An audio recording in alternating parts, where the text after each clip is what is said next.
গত কয়েকদিন ধরে সামাজিক যোগাযোগ মাধ্যম ফেসবুক, ইউটিউব সহ বিভিন্ন মাধ্যমে আলোচিত নাম হিরো আলম ও তার ভিডিও। সিডি বিক্রেতা আশরাফুল আলম ওরফে হিরো আলম বর্তমানে একজন কেবল নেটওয়ার্ক ব্যবসায়ী। শখের বশে শুরু করেন মিউজিক ভিডিওর মডেলিং।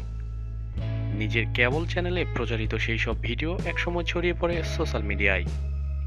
সেখান থেকে আলম এবার সত্যিকারের হিরো আলম বনে গেলেন। ভারতীয় গণমাধ্যমে প্রচার পেয়েছে তার বিশেষ কয়েকটি ভিডিও, আর তাতেই তোলপাড় গোটা বলিউড ইন্ডাস্ট্রি।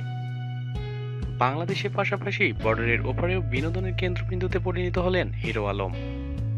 যে ভিডিও নিয়ে সেই ওয়েবসাইট দেশি মার্টিনিতে সংবাদ প্রকাশিত হয়েছে, সেটি বলিউড সুপারস্টার সালমান খানের হ্যালো ব্রাদার্স ছবির গানের বাংলা সংস্করণ।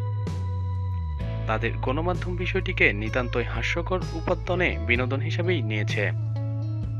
এই নিয়ে তারা কোনো সমালোচনা করেননি, বরং সালমানের গান নিয়ে ভিডিও তৈরি করা ও তার মতো করে নাচ গান করার সাহসের বাহাবা দিয়েছেন সেই ফিচার সাংবাদিক। গতকাল ভারতের কয়েকটি সোশ্যাল মিডিয়ায় পেজে মজা করে খবর প্রকাশ করা হয় সালমানকেও পিছনে ফেলে দিয়েছে হিরো আলম।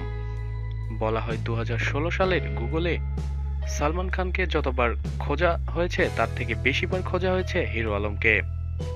খোঁজ নিয়ে জানা যায় সবই ছিল মজা নেওয়ার একটি অংশ। ভারতের ফানি ফান পেজগুলোতে হিরো আলমকে নিয়ে এমন মজার মজার সব কাণ্ড কারখানা করেছে। তবে আলটিমেট ইন্ডিয়ার বরাত দিয়ে ইউএনবির খবরে বলা হয়েছে গুগলে কাকে সবচেয়ে বেশিবার খোঁজা হয় তারা একটি তালিকা করে ইয়াহু ইন্ডিয়া এবছরও তার সেই তালিকা করতে জরিপ চালিয়েছে। জরিপে দেখা গেছে সুলতান তারকা সালমান খানকে পিছিয়ে ফেলেছেন হিরো আলম। এবছর সালমানের চেয়েও বেশিবার খোঁজা হয়েছে হিরো আলমকে। প্রতিদিন নিত্য নতুন খবরাখবরের জন্য আমাদের চ্যানেলটি সাবস্ক্রাইব করুন।